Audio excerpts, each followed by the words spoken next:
에, 2026년도 5월 13일자 기사. 러시아 미 이란 전쟁 틈타 한국의 손짓. 호르무즈 의존 줄이고 북극 항로로 오세요. 이 틈에 이제 한국한테다가 한국이 세계적으로 기름을 많이 쓰는 이유가, 한국이 만약에 100을 수입을 하면 50은 초정밀로 이렇게 정제를 해가지고 그것을 그 최고급 항공유를 만들어서 미국의 항공유 70%가 한국산을 쓴다고 그래요. 뭐 호주라든지 일본이라든지 여러 나라에서 한국이 수입해온 원유를 가지고 거기에서 50%는 다시 항공유로 세밀하게 모든 걸 찌꺼기 걸러내서 최고급 항공유를 만들어서 그것을 다시 수출하기 때문에 한국이 다른 나라에 비해서 많은 원유를 수입하죠.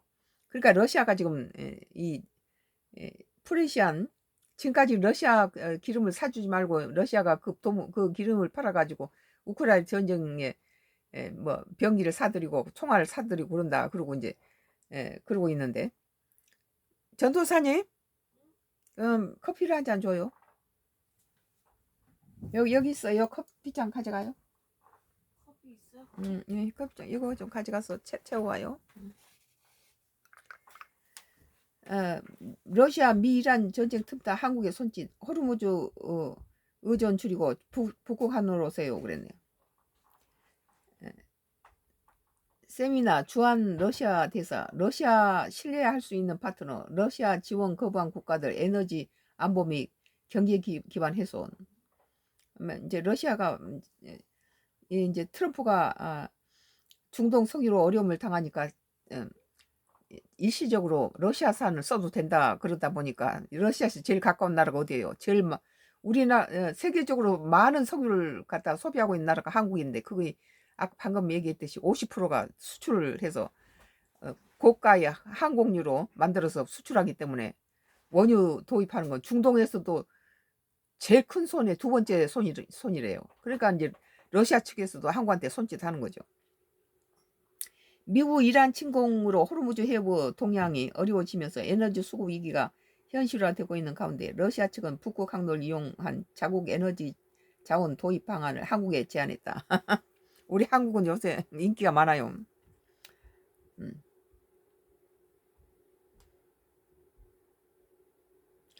13일 사 유리시아 21과 사 한국 북극항로협회, 더불어민주당 유준병, 박정, 이재강 의원 및 조국혁신당 김중영 의원이 국민의 의원 회관에서 글로벌 에너지 공급망 위기와 한러 북극항로 협력 주제로 공동 개최한 정책 세미나에 참석한 게오르기 지노비에프 주한 러시아 대사를 북극해를 통한 운송망이 기존 경로에 비해 시간을 단축할 수 있다면서 이재명 정부도 이를 국가 발전 우선순위 목표에 상정해 뒀다는 점을 언급했다. 지노비에프 대사는 미국과 이란 전쟁이 글로벌 물류 구조와 세계 에너지 시장의 취약성을 여실히 보여줬다면서, 이란 여건 하에서도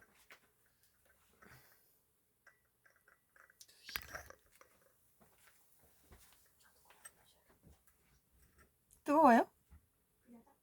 음.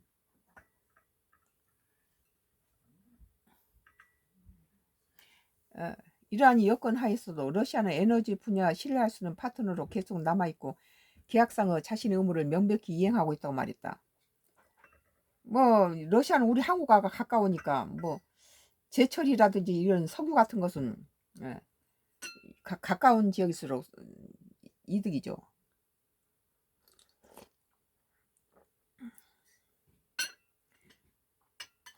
지노의 BF 대사는 러시아가 국내 가스 산업의 수출 잠재력을 확대하기 위한 작업을 계속하고 있다며, 파이프라인 천연가스뿐만 아니라 러시아 북극 지역의 유전에 생산되어 특히 북극 항로를 통한 수송에 중점을 두고 있는 액화 천연가스 공급을 의미하기도 한다고 소개했다. 북극 항로를 통해 지속 가능한 에너지 공급 수진하겠다는 설명인데, 특히 그는 북극 항로가 수에즈 운하나 이 홍해의 바브엘만드의 해협 등 기존 경로보다 아시아에서 유럽까지 거리를 약 40% 단축할 수 있다는 점을 강조했다. 그러니까 유럽 저기 그, 그 홍해라든지 저런 지금 전쟁 중인 예, 어, 저런 데를 통하지 않고 북극 가까운 데죠. 바로 우리 북한 쪽에서는 그 연해주하고 맞물려 있잖아요. 중국하고 소련은 우리나라하고 경계선을 이루고 있었죠. 지금 이제 우리가 분단되고 난 다음에 북한이 경계선 관리를 잘못해가지고 본래는 어, 그 우리나라하고 압록강 경계에서 실은 예, 만주 땅까지가 우리 땅이었어요. 근데 일본이 어, 그 2차 대전 당시에 유럽이나 동남아시아 이쪽으로 세력을 뻗쳐가고 공격해 나가기 위해서 안동선 철도 부설권하고 우리나라 간도 땅을 갖다 맞바꿔 버린 거죠. 전쟁이 끝났지만 우리는 그것을 되찾을 수 없는 상황이 돼 버렸죠. 이 우리가 일제 침략기에 식민지 시대 우리나라의 그 간도 땅을, 그러니까 그 간도 땅을 갖고 있다면 지금 중국이 우리나라 압록강이라든지 백두산을 많이 침범해 버렸잖아요. 김정은이가 그런 걸 많이 뺏겨 있는 상태죠. 벌레나 뭐 백두산 정개비라든지 이 경계선을 보자면 우리나라 그 저기 예, 그 고구려 시대 뭐 이때 있었던 그런 백두산 정개비라든지 그 경계선이 있는데 그것을 이미 백두산 자체를 반을 먹고 들어오는 거예요. 지금 중국이. 백두산 자체는 북한 우리나라 내부에 있었던 것인데 지금 간도 땅을 가지고 일본이 2차 대전 당시에 중국 안동성 철도 부설권을 병창기지를 만들기 위해서 우리나라 간도 땅하고 맞바꿔 먹으면서 우리나라는 간도 땅이 있었을 때는 이 우리나라 백두산이 저렇게 절반을 중국으로 넘어가 버린 상태가 되지 않았죠. 그러면서 경계선이 무너져 가지고 우리가 생각하고 있는 북한 압록강 뭐 그쪽의 라인하고 전혀 달라요. 나는 백두산 절반이 중국 거라는 데서 놀랬어요 아주. 근데 이제 뭐 중국과의 관계가 뭐 그런 상태니까 김정은은 그런 거에 대해서 강하게 못하는 것 같아요. 우리는 지금 중국이 그 한국하고 중국의 서해안에 공동 지역에 뭐 한국 땅도 아니고 중국 땅도 아니고 공동 지역에다가 시멘트 이렇게 구조물을 설치한 데 대해서도 이 항의를 하는데 지금 북한은 김정은은 우리 백두산 전개비가 있는 그 안쪽을 들어서 백두산 백록담이 절반이 중국 쪽으로 절반 나눠줬다는 데서 우리 남쪽 국민들은 그걸 이해할 수가 없죠. 우리가 배워왔던 백두산은 온전한 백두산 전체가 백록담이 우리나라 안에 들어와 있었는데 근데 이 이유는 일본이 2차 대전 당시에 중국의 안동선 철도 병찬 부지를 만들게 안동선 철도 부설권하고 우리 한국의 간도 땅을 맞바꿔 먹어버린 거예요. 그리고 되찾지를 못하고 이제는 그것이 간도 땅이 무너지니까 그 다음에 이렇게 이 백두산 백록담까지 절반을 먹고 들어온 거죠. 그러니까 우리 지금 이번에 이재명 대통령이 중국 이렇게 시진핑 만나면서 우리 땅도 아니고 중국 땅도 아니고 공해상에 중간에다가 뭐 구조물을 설치한 거에 대해서 이렇게 정상회담을 통해서 뭐 하나는 철수하고 물어냈다고 그러고 그러는데 그런 것들이 더군다나 이 백두산 백록담을 절반을 갖다 양보를 했다는 것 정말 우리 충격적이었어요. 북극 항로가 스웨즈 운하나 홍해 바벨만 대부 해협 등 기존 경로보다 아시아의 유럽까지의 거리를 약 40% 단축할 수 있다는 점을 강조했다. 우리한테는 러시아가 미국보다 훨씬 더 유리한 그런 또 러시아는 그 모양새는 유럽의 모양을 하고 있지만 동양인하고 거의 비슷해요. 사상들이. 그러니까 러시아 쪽에서 우리의 인공위성 이렇게 저기 소압을 올릴 때도 우리 순수한 우리 기술을 했지만 우리가 또 이렇게 뭐 비행기라든지 이런 거 만드는데도 보면은 기초적인 러시아가 이렇게 그 여러 가지 기초를 많이 제공한 건 사실이에요. 그런 것에 있어서 같은 우방인 미국은 만약에 남북이 통일돼 버리면 이 이 저기 아 그 자유 민주주의의 이쪽 서방 기술이 이렇게 예 냉전 체제인 이런 공산 국가로 넘어가면은 안 된다. 그래서 우리 이제 2차 대전 전범 일본한테는 모든 기술을 이전을 해 주면서 우리한테는 일본에 주는 것만큼도 안 줬다는 거예요. 예.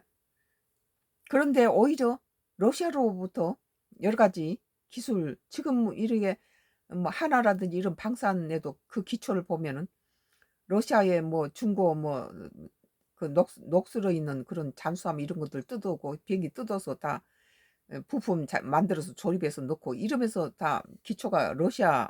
음 지금 러시아 것보다 어떤 부분 더 좋아져 버리고 미국산을 능가하는 것이 많이 나와 있지만, 그러니까 미국이 자기 뭐 기술 보존하기 위해서 오버하겠다 하는 것보다 러시아가 훨씬 북한이라든지 우리나라한테다 줬던 기술들이 훨씬 더 미국보다도 자유스럽다는 거예요.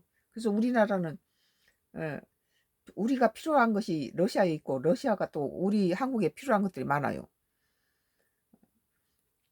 진호 F 대사는 나는 이 러시아라든지 중국하고 가까이 지는 거 찬성해요.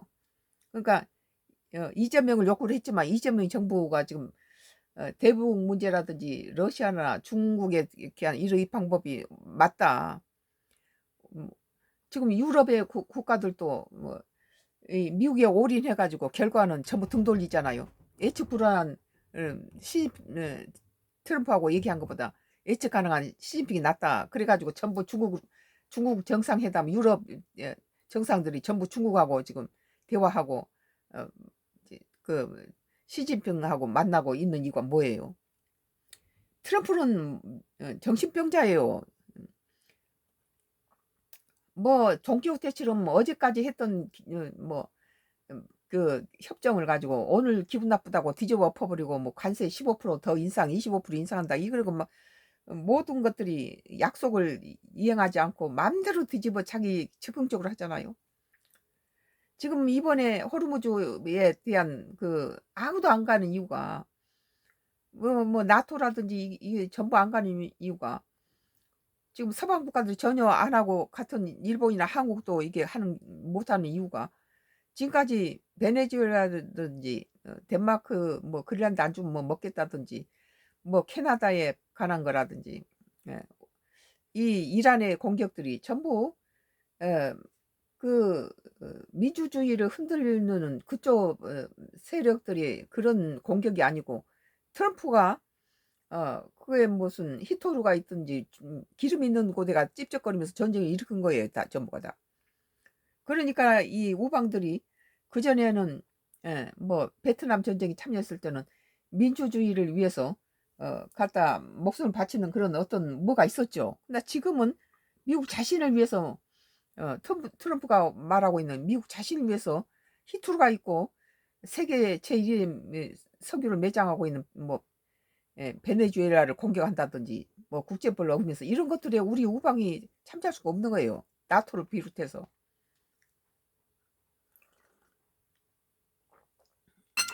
진호 F 대사는 이 노선에 대한 체계적인 작업은 이미 북극 항로의 실질적인 이점을 확인한 중국 및 인도의 파트너들과 함께 진행하고 있다면서 지난 2025년 중국 낭보항에서 영국 페릭스 토우항을 향하는 국제 한적 컨테이너 선들이 북극 항로를 통해서 처음으로 운행했는데 소요 시간이 수에즈 운하를 통과하는 것의 절반 정도에 불과했다고 밝혔다. 그런 전문가들의 평가에 따르면 부산에서 로테르담까지 소요되는 운항 시간은 현재 35에서 40일이 아니라 약 18일에서 20일 가능한 걸로 보인다고 덧붙였다. 거의 절반이면 간다는 거죠.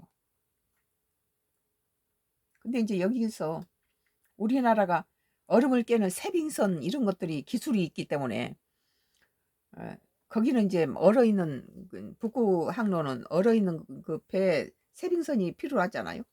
이날 세미나에서 발표받은 몽고치 바직 주한 러시아 대사관 참사관은 러시아 석유 가스 기업들은 석유 및 천연가스 가공산업을 발전시키면서 새로운 판매 채널과 결제 채널을 구축해냈다며 가구 수출이 이유라는 단일 소비자에 묶여 있었다면 지금은 공급 지역이 훨씬 다변화됐고 특히 북극 항로를 통한 운송에 중점을 두고 있다고 전했다. 호르무즈가 문제가 되니까 이제 러시아가 세일즈를 하는 거예요. 트럼프가 러시아산을 당분간은 써도 된다 그러니까. 어, 몽고시 참사관은 2022년 러시아 우크라이나 침공으로 시작된 전쟁 이후 유럽은 비롯한 서방 국가들이 러시아 제재를 위해 지원 수입을 거부했지만 러시아는 새로운 판매처를 확보하고 있다면서 오히려 이러한 제재로 인해 유럽이 손을 보고 있다고 꼬집었다. 이번에 미국이 이란과 전쟁으로 인해서 러시아가 수입을 잡죠. 러시아산 기름을 좀 당분간 써도 된다. 그러니까 러시아가 뭐 70% 이상 수입이 좋아졌다고 그래요. 그는 서방 집단 엘리트들의 공격적 정책으로 인해 기존의 세계 에너지 구조가 인위적으로 훼손되고 있다. 이들은 자국의 이익에 반하여 러시아산 에너지 자원의 사용을 거부하고 있다며 그 결과 이들 국가에서는 경제성장 둔화, 산업 생산 감소, 생산비 상승, 유럽 상품의 경쟁력 저하가 나타나고 있다고 지적했다. 값싼 러시아 가스를 썼던 유럽 국가들이 트럼프가 여기 쓰지 마라 하니까 추운 겨울을 나고 여러 가지 어려워지고 러시아 측에서도 나토 쪽으로 가는 송유관을 갖다 끊어버리고 이런 상태가 벌어졌죠. 그는 에너지 분야에서 20년에서 30년 동안 장기적으로 투명하게 계약이 체결함으로써 노력하는 것이 중요하다며 러시아와 장기적으로 계약을 체결하면 수십 년 동안 천연가스와 석유를 받을 수 있다며 러시아는 북극 항로 80%를 관리하고 있는데 이에 통해 우리가 경제 안보를 보장할 수 있다는 점을 강조하고 싶다고 말했다. 이제 한국한테다가 이렇게 손짓을 하는 거죠. 지금 때가 우리 한국이 굉장히 중동 호르무즈로 인해서 중동으로 올인해 있는 상태에서 또 중동 호르무즈로 인해서 여러 가지 세계 석유 원활하지 않자 지금 러시아산을 일시 풀어놓으니까 당장 러시아가 그 석유 100을 가져오면 50%를 다시 최고급 항공유를 만들어서 수출하는 한국은 다른 나라에 비해서 일본의 2배씩을 수입을 해요. 그러니까 큰 고객이죠. 중동에서도 그렇죠. 우리 한국이 큰 고객이에요.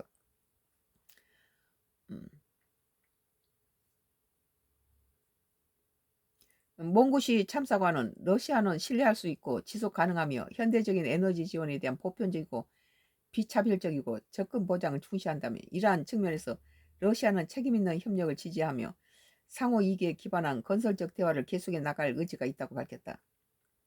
이성규 에너지경제연구원 연구위원은 호르무즈 해협 봉쇄와 에너지 공마 위기라는 제목의 발표를 통해 중동 전쟁이 오래 지속되는 상황에서 중동 석유 가스 의존도가 높은 아시아 국가들이 미국의 제재가 한시적으로 풀려 러시아 물량을 앞다투 구입하고 있다고 현 상황을 진단했다. 뭐 호르무즈가 저렇게 위험하니까 가까운 바로 일본이나 우리 한국은 러시아 쪽에 돌 수 있죠. 그는 부족한 물량을 댈 수 있는 곳이 미국 또는 러시아인데 특히 단기 부족 분량 충족에 러시아가 일정 정도 기여가 가능하다며 제재만 해제되면 한국 입장에서는 러시아로부터 수입을 통해 중장기적으로 중동 의존도를 낮출 수 있을 것이라고 전망했다. 이성호 KMI 한국해양수산개발원은 선임연구원은 호르무즈 사태와 북극 항로 가능성이라는 발표를 통해 대러시아 수출 품목 제재를 해체할 필요가 있다고 지적했다. 호르무즈를 꼭 갈 필요는 없죠. 한국, 러시아, 우크라이나 전쟁을 이후로 그 위험한데 더구나 뭐 40, 그 절반으로 가까운 근데 북극해가 이제 그 얼어 있는 땅이니까 세빙선 그런 것들이 이제 필요하겠죠. 한국, 러시아, 우크라이나 전쟁을 이유로 1159개 러시아 수출 품목에 대해 단독으로 제재하고 있는데 그 결과 북극 항로 90%를 차지하는 러시아 연합 활동이 불가능해졌고 에너지 수입처 다변화의 한계가 나타났기 때문이다. 이 선임 연구원은 한국이 이 같은 경직된 이분법에 벗어나야 한다면서 제재 해제를 통해 최적 국익 교환 시스템을 마련해야 한다고 제안했다. 예를 들어 러시아 내륙의 거점에서 지원을 적재하고 이를 북극 항로를 통해 운송하는 식의 흐름을 마련해야 한다는 설명이다. 호르무즈가 지금 저런 위험한 상태가 되면은 북극 항로 바로 우리 바로 위에 있잖아요. 러시아가 연해주하고 같이 붙어 있잖아요. 그런데 러시아 측이 북극 항로 외국 선박 및 군함에 대한 통제를 강화하고 있어 북극 항로에 대한 활용이 원활하지 않을 수 있다는 지적도 나온다. 이날 세미나에 토론자로 참석한 정서미 외교부 경제안보 외교센터 선임 전문가는 2020년 자기 나라에서 뭐 기름 사가지고 오는데 무슨 방해하겠어요? 2022년 블라드미르 푸틴 러시아 대통령이 러시아 연방 내 영해 접속 수역에 관한 양방법을 연속적으로 개정하면서 이러한 흐름을 만들었다고 전했다. 그러니까 태평양 연안 국가들이 중국하고 자꾸 전쟁이 벌어지고 영토 분쟁을 일으킨 것이 이거 지금 이러는 거예요. 자기 땅을 호르무즈처럼 국제 수로인데 뭐 이란이 뭐 통행세를 내고 하고 거기 못 간다 이렇게 되는 거죠. 그런데 지금 중국이 그런 식으로 봉쇄해 버리는 우리나라는 저쪽 유럽으로 나갈 때는 중국이 그쪽을 봉쇄해 버린다면 엄청 많이 돌아가야 되고 나갈 항로가 없는 거죠. 그런데 이제 또 이쪽에 북극해를 할 경우는 그 북극의 거의가 러시아 아니야, 소비에트 연방. 그러니까 그쪽에서 러시아가 또 다른 자기하고 관계없는 그런 또 배가 지나가면 그걸 막을 수 있다는 거죠.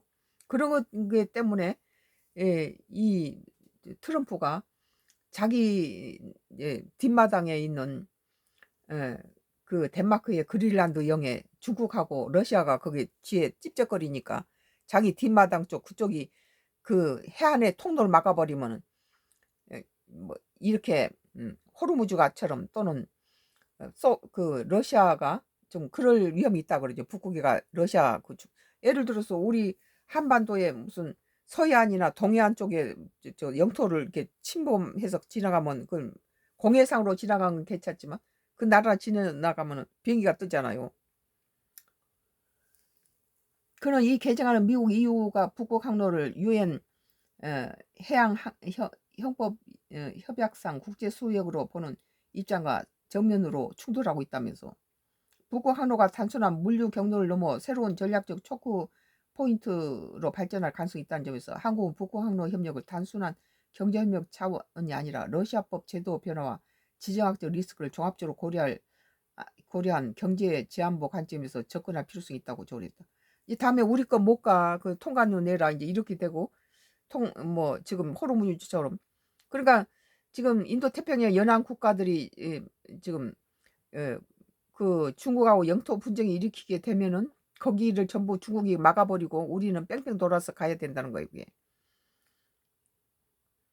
정선임 연구는 한국 북극 항로 전략은 러시아 전략적 통계 가능성과 국제 제재 환경을 충분히 고려해서 언제 또 바뀔지 모르니까 러시아도 미국과 마찬가지로 지나친 낙관론 또는 러시아에 대한 의존 확대가 아닌 호르무즈 해협 등 기존 병목 리스크를 보완하는 다중 경로 전략의 일부를 설계해야 될 것이라고 제안했다. 그러니까 너무 러시아만 믿어도 안 되고 너무 호르무즈 쪽으로만 그 해도 안 되고 다변화가 필요하다는 거죠.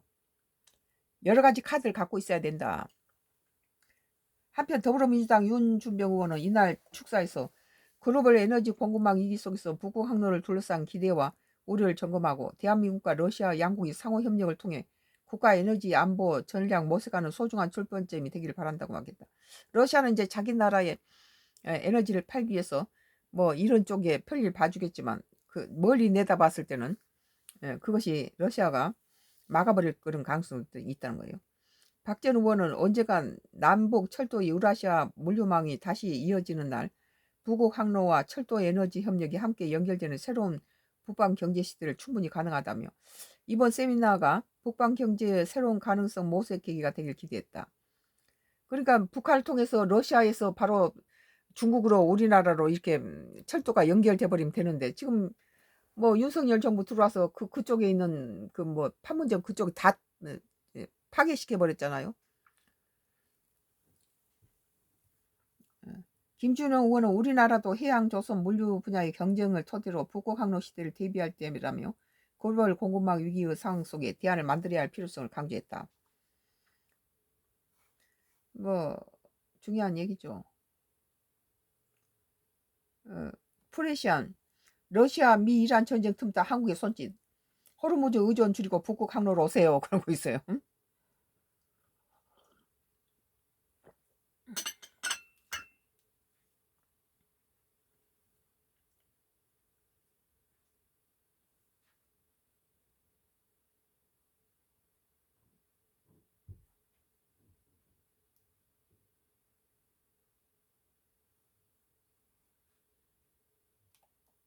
선가 크로스 나의 정치 코멘트.